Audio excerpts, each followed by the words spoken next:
เกิดมาคุยในค่ำคืนนี้ Exclusive ที่สุดคุณผู้ชมนี่เป็นครั้งแรกที่ออมสุชาและไมค์พิรัตน์นักแสดงคู่จิ้นที่ฮอตที่สุดในเอเชียขณะนี้จะมาพูดคุยกับเราแบบทุกเรื่องหลายคนคงไม่รู้เพราะดูจากกระแสของ Full House ก่อนหน้านี้เขาคิดว่าโอ้โหในกองถ่ายคู่นี้ก็คงรักกันดีแต่มีบางสิ่งที่คุณไม่เคยรู้เกี่ยวกับเบื้องหลังของกองนี้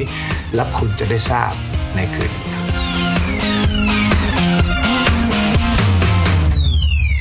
นี่เรานั่งอยู่ใจกลางนะครับนครเซี่ยงไฮ้แน่นอนวิวข้างหลังนี่เป็นวิวที่ใครมาก็ต้องถ่ายเราอยู่ที่บันถ้าเป็นบันก็เรียกว่าอะไรคือเหมือนกับดาวน์ทาวน์ใช่ไหมของเซี่ยงไฮ้มันคือย่านไหนเรียกว่าอะไรคืออยู่ใจกลางเมืองเลยค่ะชื่อว่าเดอะบันก็จะเป็นจุดชมวิวสวยๆที่นักท่องเที่ยวส่วนใหญ่คือถ้ามาที่เซี่ยงไฮ้เนี่ยก็ต้องมาตรงนี้ผมว่าคุณต้องมองย้อนกลับไปตอนแรกๆเลยล่ะที่คุณเข้าวงการชีวิตมันเปลี่ยนไปหน้ามือไปหลังมือใช่ไหมออมก็หลังจาก Full House ค่ะรู้สึกว่าแบบคือเหมือนชีวิตเปลี่ยนนะคะพี่วูดดี้คือจากที่คนรู้จักเราแค่กลุ่มหนึ่งคนก็เริ่มรู้จักเยอะขึ้นแล้วก็ในเอเชียอะไรเงี้ยแล้วก็เหมือนแบบ success มากคนก็ชอบซีรีส์ของเราอะไรเงี้ยค่ะไม่ล่ะชีวิตมันจริงๆก็ดังมาตั้งแต่ไหนแต่ไรแต่ถ้าคุณติดตามใช่ไหมก้อมไม้จำได้ไหมค่ะเพลงอะไรของก้อมไม้ตอนเด็กๆจำได้เป็นเพลงที่ผมถูกล้อตลอดเวลาทุกครั้งที่เดินสยามอะไรตอนนั้นช่วงนั้นนะฮะคือจริงๆตอนนั้นเนี่ยผมเริ่มจากการที่เป็นนักร้องมาก่อนคือพอตอนนี้เนี่ยมาเหมือนกับว่ามาเป็นนักแสดงเนี่ยนี่เหมือนเป็นอีกสเต็ปหนึ่งที่ผมเปลี่ยนมาในเฟสที่2ของคนในชีวิตผมซึ่งพอมาเป็นนักแสดงเนี่ยตอนแรกผมก็มีเกิดข้อสงสัยกับตัวเองว่าแล้วเราจะทำได้เหรอผมเคยแสดงเรื่องนึงแล้วผมรู้สึกว่าผมทำได้ไม่ดีเลยแต่ว่าพอมาได้เล่น Full House เนี่ยมันเหมือนมันเป็นการละลายพฤติกรรมเพราะว่า1คือผมเล่นเป็นตัวเอง2คือมันคือชีวิตผมเป๊ะๆเลยฮะความสำเร็จมันอยู่ตรงไหนออมคิดว่าออมทำให้คนหลายๆคนเขามีความสุขเวลาที่เขาดูงานของเราอะไรอย่างเงี้ยค่ะออมสัมผัสได้ถึงคนดูที่เดินเข้ามาบอกเราว่าชอบจังเลยแบบเขามีความสุขมากบางทีเขาทำงานเครียดอยู่ที่ออฟฟิศเขาต้องแอบเอามาดูอะไรอย่างเงี้ยแล้วเขาก็รู้สึกว่ามันสนุกอ่ะมันเกินสิ่งที่เขาคาดเพราะว่าเขาไม่คิดเลยว่ามันจะมีอะไรที่เขารู้สึกว่าประทับใจไปมากกว่าซีรีส์เวอร์ชันเดิมแล้วอะไรอย่างเงี้ยค่ะสิ่งที่ผมก็สงสัยตอนแรกคือโอ้โหมันดูแล้วจนมันเชื่อเลยนะว่าคู่นี้รักจริงๆคิดไหมระหว่างอยู่ในกองว่าเดี๋ยวเราจะคบกันจริงๆมีไหมทำไมต้องเครียดด้วยคำถามมันไม่ซีเรียสนะไม่ต้องคิดมากเอาเพราะใครรักใครก่อนแพ้เอาดิอะไรนะใครรักใครก่อนแพ้นั่นเป็นไดอะล็อกใน Full House ครับผมเคยคิดไหมออมหรือคบมันคือมันเหมือนเราผ่านจุดนั้นแล้วผ่านจุดอะไรอ่ะไม่เห็นเคยผ่านอ๋อเหรอผมผ่านมาคนเดียวมันรู้ไส้รู้พุงกันจนใช่ค่ะคือหนูไม่รู้นะแต่ในส่วนตัวหนูคิดว่าหนูรู้จักเขาประมาณนึงเลยรู้จักทั้งด้านที่ดีที่สุดและด้านที่แย่ที่สุดอะไรอย่างเงี้ยค่ะคือตอนเนี้ยมันก็เป็นเหมือนในสถานะของเพื่อนกันเลยอะค่ะสิ่งที่คนไม่รู้เกี่ยวกับออมสุชาที่คุณรู้คุณว่ามันคืออะไรไหมจะพูดได้เหรอคือเขาเสียแซงไม่เป็นคือเขาเป็นคนตั้งใจทำงานแล้วเขามุ่งมั่นกับงานแล้วเขาโฟกัสกับงานอะไรบางอย่างคือเขาจะโฟกัสจริงๆแต่ว่ามันจะมีจุดหนึ่งครับคือเขาเป็นคนติดที่แบบเวลาเขาโฟกัสกับงานปุ๊บเขาจะลืมว่าอะไรอยู่ข้างๆอย่างเช่นเวลาผมอยู่ข้างๆเงี้ยผมคุยกับเขาเงี้ยถ้าเขาโฟกัสกับอะไรอยู่อย่างหนึ่งเนี้ยเขาจะเหมือนกับไม่ได้ยินอะไรไปเลยแล้วมันก็เกิดแบบว่าผมก็จะน้อยใจแบบหยิ่งแล้วพูดด้วยไม่พูดด้วยเนาะอะไรเงี้ยผมก็อ้อมอย่างนี้แล้วแบบหมายเลขที่คุณเรียกไม่สามารถติดต่อได้ในขณะนี้กรุณาติดต่อมาอีกครั้งหนึ่งก็น้อยใจดราม่าแล้วไหมล่ะที่คนไม่ค่อยรู้เกี่ยวกับไม้ละคือไม้อะค่ะหลายๆคนหนูสังเกตจากคนรอบตัวอะไรเงี้ยค่ะจะมองว่าเขาเป็นแบบแบดกายอะไรเงี้ยดูไม่น่าไว้ใจดูแบบดูเจ้าชู้ดูแบบอะไรอย่างเงี้ยหลายๆสิ่งคือไม่ค่อยเป็นในทางที่ดีเท่าไหร่อันนี้ส่วนตัวหนูคิดนะแต่ว่าคือหนูว่าจริงๆแล้วเขาเป็นคนแบบจิตใจดีกว่าที่คนอื่นเขาคิดอะค่ะคือหนูรู้สึกได้ไม่เคยชมก็เหมือนแบบว่าเขาดูแบบเป็นคนแบบจิตใจดีอะค่ะทุกวันนี้ยังมีคนมาหาเราติดต่อแล้วบอกไหมว่านี่อยากให้เป็นแฟนกัน คือผมถามกลับว่าแล้วเป็นแฟนกันแล้วยังไงต่อ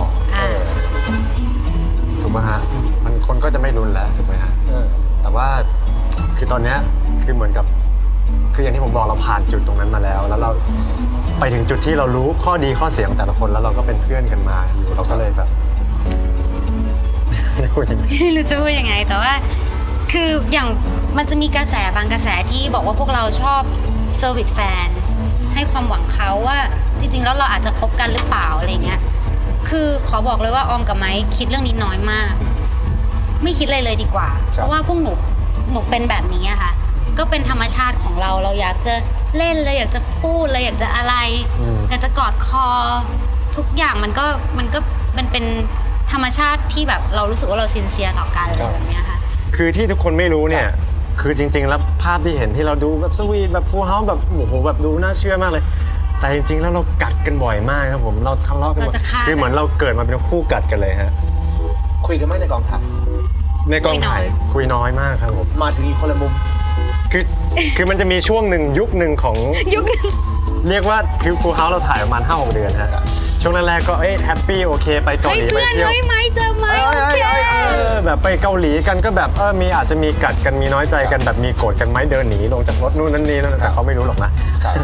ก็กลับมาเมืองไทยทีนี้เนี่ยก็ที่เห็นในข่าวเนาะที่แบบว่าเราทะเลาะกันแบบไม่คุยกันเลยอะไรเงี้ยมันคือเรื่องจริง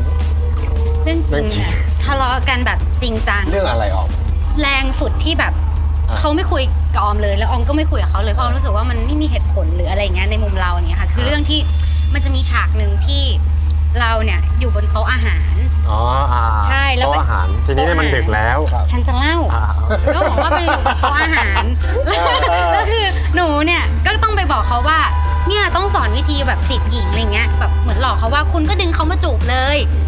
ด้วยความที่เขาขี้แกล้งไงคะเขาก็จะแบบล้อแบบนี้ล้อแบบนี้ล้ออะไรอย่างเงี้ยหนูก็ครั้งที่1โอเคไม่เป็นไรครั้งที่2ก็เล่นอีกครั้งที่3ก็เล่นอีกหนูก็เลยแบบไม่อย่าเล่นดิซ้อมก่อนเร็วจะถ่ายแล้วดึกแล้วอะไรเงี้ยเขาก็โอเคไม่เล่นขอฟิลทีได้ไหมใส่ฟิลด้วยวันนั้นเลยได้ไหมสมมติว่าใส่ฟิลด้วยไม่อย่าเล่นซ้อมก่อนโอ้ไม่แล้ววันนั้นคุณทำยังไงวะเขาหน้าเสียป่ะเขาหน้ามาดิเล่นละครกันไม่เล่นละมาเล่นละครเลยอะไรอย่างเงี้ยไม่คือไม้เป็นคนที่แบบเป็นคนตลกและชอบเอนเตอร์เทนคนในกองนะฮะแล้วทีนี้เนี่ยคือไม้เห็นว่ากองเครียดแล้วแบบทุกคนแบบเครียดอะไรกันไม้ก็ไม้ตอนนี้เหมือนเราโดนขัดปุ๊บเสร็จเราก็แบบเหมือนมันเกิดความรู้สึกหลายๆอย่างแบบทั้งน้อยใจทั้งแบบทำไมถึงพูดอย่างนี้ต้องว่าไม้ทำไมต้องว่าไม้ก็เลยแบบโกรธแบบแบบโกรธทำไมพูดอย่างนี้อะไรเงี้ยทำไมต้องทำอย่างนี้เรื่องเล็กมากเรื่องเล็กมากแต่แบบคือหลังจากนั้นก็แบบโอเคไม่คุยมาวันต่อมาก็แบบไม่ทักไม่คุยเป็นอาทิตย์2 อาทิตย์ประมาณ2 อาทิตย์จนแบบทั้งนี้ในซีนนี้ต้องมีการจูบกันกอดกันครับผมต้องรักกันต้องอะไรฮะคือทุกซีนหนูจะแบบเหมือนบล็อกกิ้งกับผู้กำกับไม่ก็คือจะเหมือนบล็อกกิ้งแล้วก็ต่อบทกับผู้ช่วยแล้วแบบพอเล่นกันก็เล่นเลยค่ะเล่นกันเทคเดียวแล้วก็แยกออมก็จะไปอยู่ฝั่งซ้ายของบ้านไม่ก็จะอยู่ฝั่งขวาของบ้านคือข้อดีของมันคือมันมีสมาธิมากขึ้นมันไม่มีใครเล่นแต่ว่าทีนี้เนี่ยข้อเสียมันคือบรรยากาศในกองมันอึดอัดนะฮะทีมงานก็อึดอัดคือพอเวลาผ่านไปเนี่ยผมก็เริ่มรู้สึกแล้วว่าแบบทำไมออมไม่มาง้อเราวะทำไมถึงไม่มาขอโทษเรานะอะไรเงี้ยแบบวันนั้นเขาพูดด่าเราอย่างนั้นแล้วก็แบบเราก็รู้สึกว่าแบบทำไมเขาไม่มาขอโทษหรอวะก็ปล่อยมันผ่านไปสักพักหนึ่งก็แบบผมก็เริ่มแบบอยากจะ approach เองแต่ก็ไม่รู้จะ approach ยังไงผมก็เลยแบบปิ๊งไอเดียก็เลยแบบสั่งตุ๊กตาหมาพร้อมดอกไม้ไปให้เซอร์ไพรส์ในกองตุ๊กตาหมาพร้อมดอกไม้ครับผมโทรสั่งออนไลน์แล้ววันนั้นอยู่ที่แถวแฟชั่นไอแลนด์ตรงพม่าก็สั่งแล้วก็ให้คนไปส่งครับผมแล้วก็วางแผนกันเลยเฮ้ยอย่าพึ่งโทรเดี๋ยวกันออกไปก่อนกันออกไปแล้วก็แบบคนที่เดินไปแล้วก็ไปส่งนะแล้วเอานี้เอาไปให้นะอันนี้ไปให้ก่อนนะแล้วไอ้นี่คนนี้ดูฟีดแบ็กอะไรเงี้ยผมก็แบบเป็นกระบวนการมากครับผมแล้วก็จะเป็นฉากที่ต้องมานั่งรถกันอยู่2 คนลิกรถอะค่ะต้องถ่ายลิกรถออกไปไหนไม่ได้เลยใช่แล้วก็นั่งอยู่ในรถกัน2 คนแล้วบรรยากาศแต่ได้ดอกไม้ไปแล้วนะครับได้ดอกไม้แล้วผมก็แบบ